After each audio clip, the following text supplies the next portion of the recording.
जय हिंद दोस्तों। चलिए देखते हैं पॉइंट राज्य के नीति निर्देशक तत्व। इससे पहले हम लोगों ने भाग 3 मूल अधिकार देख लिया था। अच्छे से मूल अधिकार को हमने देख लिया था। मूल अधिकार कितना है, कहाँ से कहाँ तक, 12 से लेकर 35 तक था। पूरे अनुच्छेद हम लोगों ने देख लिए थे। मूल अधिकार कितने थे? 6 मूल अधिकार थे। संपत्ति का अधिकार समाप्त कर दिया गया था। 6 मूल अधिकार के बारे में हमने अच्छे से पढ़ लिया था। भाग एक मिनट भाग दो भी हम लोगों ने कंप्लीट कर दिया था। नागरिकता किससे संबंधित है? नागरिकता से, जो कि 5 से लेकर 11 तक अनुच्छेद तक था। भाग एक भी कंप्लीट कर दिए थे। ठीक है। संघ और उनके राज्य क्षेत्र, भाग 1 जो कि अनुच्छेद कहाँ से लेकर 1 से 4 तक, 5 से लेकर 11 नागरिकता, 12 से लेकर 35 तक मूल अधिकार। अब देखते हैं 36 से लेकर राज्य के नीति निर्देशक तत्व कहाँ से कहाँ तक। 36 अनुच्छेद से लेकर 51 तक है। 51 का एक किससे है? मूल कर्तव्य से। तो उसे अगले वाले में पढ़ेंगे। मूल कर्तव्य अगले वाले में आएगा। तो ये कौन सा है? भाग 4 राज्य के नीति निर्देशक तत्व, यानी इसे हम बोलते हैं directive principle of state policy. हम इसे शॉर्टकट में कहेंगे DPSP। भाग 4, भाग कौन सा? 4 कहाँ से लिया गया है? आयरलैंड से लिया गया है। ठीक है। 4-5 पॉइंट कंप्लीट होगा। फिर से बता देते हैं कहाँ से लिया गया। आयरलैंड से लिया गया। भाग 4 में है। अनुच्छेद 36 से लेकर 51 तक है। और कुछ ज़्यादा है नहीं। हाँ, 3-4 पॉइंट। हाँ, चलिए इसमें आखिरी में मैं आपको एकदम इम्पॉर्टेंट जो आर्टिकल्स हैं मैं आखिरी में लिखवा दूंगा। उसे 36 से लेकर 51 तक है। उसमें सारा इम्पॉर्टेंट नहीं है, बस मैं कुछ बता दूंगा। जैसे कि अनुच्छेद 37 है, 38 है, 39 का क बहुत इंपॉर्टेंट है, अक्सर पूछता है। 40 है, 43 है, 44 है, 45 है, 46 है, 50 है, 51। ये कम से कम 10-11 आर्टिकल हैं जो बहुत ही इंपॉर्टेंट है। भारतीय संविधान के में राज्य के नीति निर्देशक तत्व का ग्रहण कहाँ से लिया गया? आयरलैंड से। भारतीय संविधान के किस अनुच्छेद में राज्य के नीति निर्देशक तत्वों का उल्लेख है? तो 36 से लेकर 51 तक। भारतीय संविधान का कौन सा अंग समाजवादी व्यवस्था स्थापित करने की प्रेरणा देता है? तो नीति निर्देशक तत्व। और एक चीज़ और बता दे, रुक जाओ। ये जो भाग 4 आता है, ये भाग 4 में आप जिसे कहते हैं, इसे वाद योग्य नहीं है। वाद योग्य नहीं है मतलब इसे न्यायालय में आप लागू नहीं करवा सकते हैं। इसमें जो भी आर्टिकल, जो भी अनुच्छेद आता है, जैसे इसमें क्या कहा जाता है कि इसे 6 वर्ष की कम आयु को स्वास्थ्य का ध्यान रखना भी होता है, ये सरकार का कर्तव्य है। अगर नहीं रखता है तो इसका ये नहीं मतलब कि अगर नहीं रखता है सरकार, तब आप उसके विरोध में आप जाकर न्यायालय में कहीं भी केस नहीं कर सकते हैं, क्योंकि ये जो आर्टिकल है भाग 4 राज्य सरकार के ऊपर, उनकी इच्छा करेगा करेंगे, नहीं रहेगा नहीं करेंगे। देखते हैं कोई सरकार आता है तो पेंशन, विधवा पेंशन और नई नई योजना लागू करता है। कोई सरकार आता है तो वो पेंशन रोक देता है, फिर भी हम उस पर न्यायालय में केस नहीं कर सकते। पर भाग 3 जो है वो क्या है? ये हमारा अधिकार है, अगर हमको नहीं मिलेगा तो हम इस पर केस कर देंगे।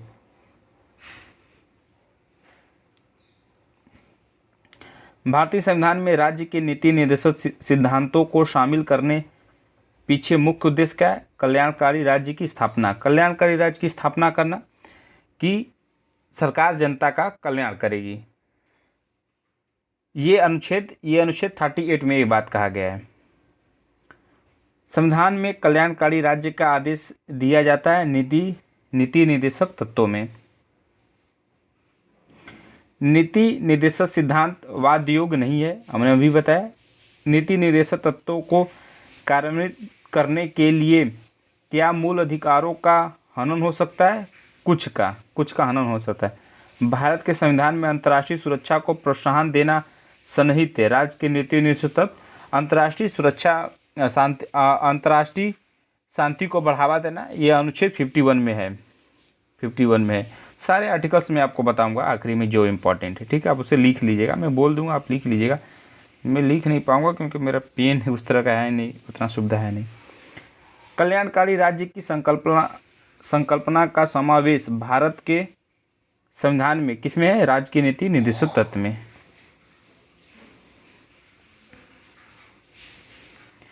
भारत का कौन सा भाग कल्याणकारी राज्य का आदर्श घोषित करता है?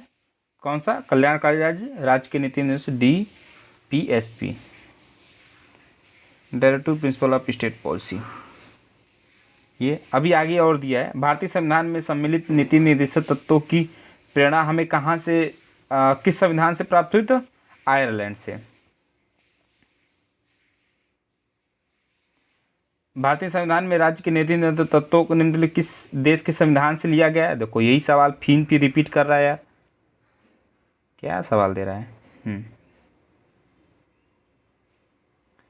ये देखते हैं, भारतीय संविधान के किस भाग में न्यायपालिका तथा कार्यपालिका के पृथक का प्रावधान है? तो राज्य की नीति निर्देशक सिद्धांत में है कार्यपालिका और न्यायपालिका को अलग करना, ये आर्टिकल 50 में इसका वर्णन है। भारतीय संविधान में राज्य के नीति निर्देशक सिद्धांत को किस मुख्य कारण से सम्मिलित किया गया है? कल्याणकारी राज्य की स्थापना करने के लिए, कि जनता का कल्याण हो, किसके? मूलभूत के लिए। मतलब यही उद्देश्य से इसको रखा गया है संविधान में। मूलभूत संविधान में कौन से भाग में राज्य लोक कल्याण की संकल्पना सम्मिलित की गई है? राज्य की नीति निर्देशक DPSP में। अगला, संविधान का कौन सा अंश भारत के नागरिकों को आर्थिक न्याय प्रदान करने का संकेत करता है? तो DPSP।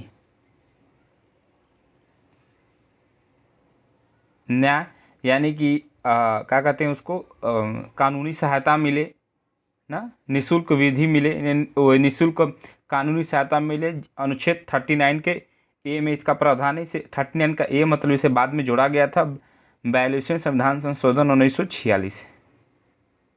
आगे देखते हैं।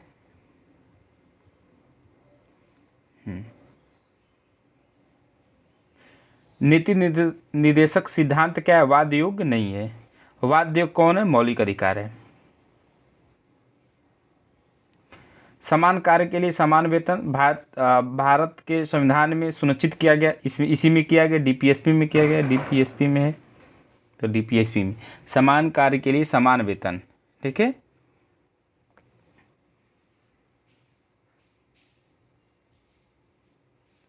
सारा आर्टिकल हम बताएंगे।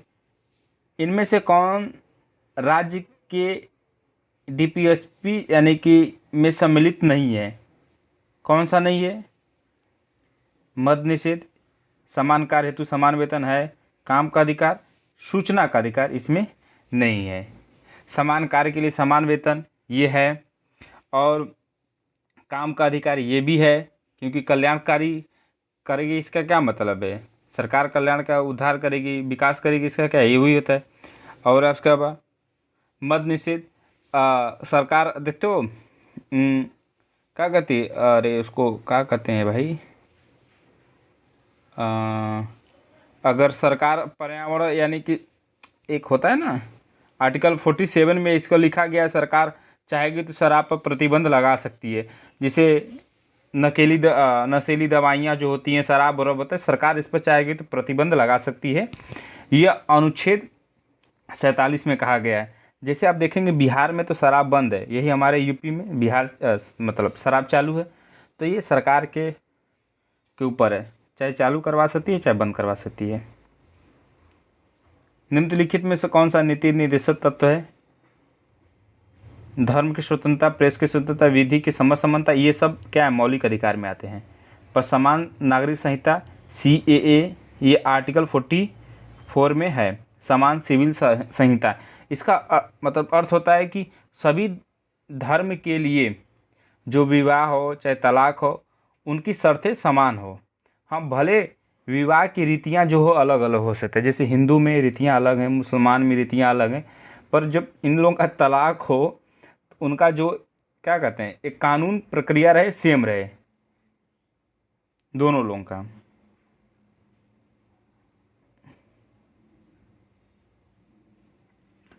किस नीति निर्देशक सिद्धांत को प्राह समाजवादी माना जाता है? ग्राम पंचायत की स्थापना, ग्राम पंचायत अनुच्छेद 40।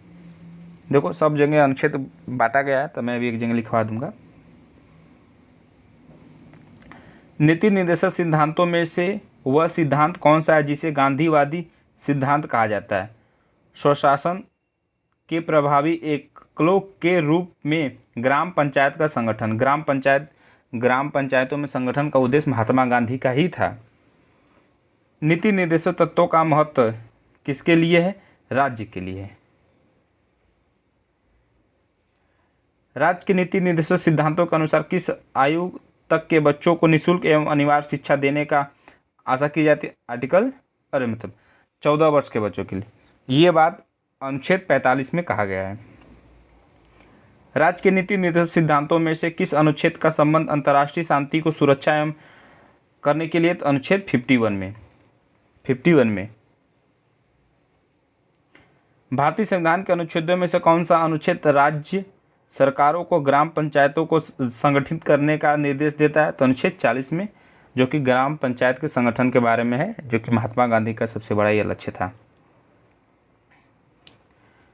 भारत के किस राज्य में समान नागरिक संहिता लागू है? तो गोवा में समान नागरिक संहिता, जो कि अनुच्छेद किसमें है? 44 में है। सभी धर्म के लिए शर्तें समान हो। इसके बाद कहाँ से? इसके बाद मूल कर्तव्य आ जाता है। मैं जो चीज़ बोला हूँ मैं इसको करवा दे रहा हूँ, ठीक है। अब इम्पॉर्टेंट आर्टिकल्स देख लेते हैं। आर्टिकल लिखते जा रहे हैं। 37, 38, 39 का ए, फिर इसके बाद 40, 43, 44, 45, 45 के बाद 46, 46 के बाद 50, 51। देखो 57 में वाद योग नहीं है, इसे न्यायालय में लागू नहीं किया जा सकता है। 37 है। 38 में देखो, 38 में लोक कल्याण की कल्पना करना, यानी कि स्थापना करना कि सरकार जो है जनता का कल्याण करेगी। 38 में कहा गया। 39 के कौ में कहा गया है कि निःशुल्क विधि सहायता देना। सरकार का ये कर्तव्य है कि आपको कानूनी सहायता मिले। आप देते हैं, आपका कोई केस हो जाता है तो आप स्टेशन में जाएंगे तो आप कह सकते हैं कि हमें एक वकील चाहिए, सरकारी वकील चाहिए।